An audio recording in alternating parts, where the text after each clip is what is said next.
മലയാള cinema ലോകത്ത് ആസിഫ് അലിയെ സംഗീതജ്ഞൻ രമേശ് നാരായണൻ അപമാനിച്ച സംഭവം വലിയ ചർച്ചയായി മാറിയിരിക്കുകയാണ്.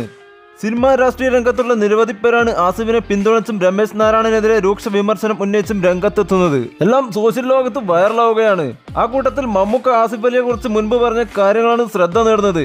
കഴിഞ്ഞ വർഷം റിലീസ് ചെയ്ത് ഏറെ ശ്രദ്ധ നേടിയ റോഷാക്ക് എന്ന സിനിമയുടെ വിജയാഘോഷവേളയിലായിരുന്നു മമ്മൂട്ടി ആസിഫ് അലിയെ പ്രശംസിച്ചത്. എനിക്കൊരു തിരിച്ചറിവ് കിട്ടിയൊരു സിനിമയാണ് റോഷാക്ക്. 2 കണ്ണുകൾ വെച്ച് മലയാളികൾ എന്നെ തിരിച്ചറിയുന്ന നിലയിലേക്ക് ഞാൻ എത്തി.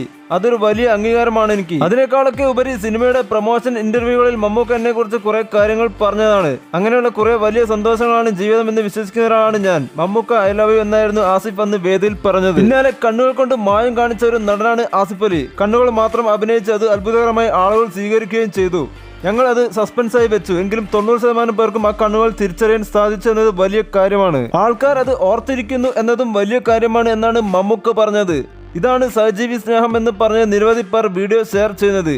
മനോരഥങ്ങൾ എന്ന അത്തോളജി ചിത്രത്തിന്റെ ട്രെയിലർ ലോഞ്ചിനിടെ ആയിരുന്നു ആസിഫിനെ രമേശ് നാരായണൻ അപമാനിച്ചത്. ഇതേ വേദിയിൽ വെച്ച് MT വാസുദേവൻ നായരും മമ്മൂട്ടിയും തമ്മിലുള്ള ഹൃദയസ്പർശിയായ ഒരു വീഡിയോയും പുറത്തു വന്നിരുന്നു. മമ്മൂട്ടിയെ കണ്ടുപിടിക്കുക എന്നാണ് ഈ 2 സംഭവങ്ങളുടെയും വീഡിയോ പങ്കുവച്ച് രമേശ് നാരായണനോട് സോഷ്യൽ മീഡിയ ഉപഭോക്താക്കൾ പറഞ്ഞത്.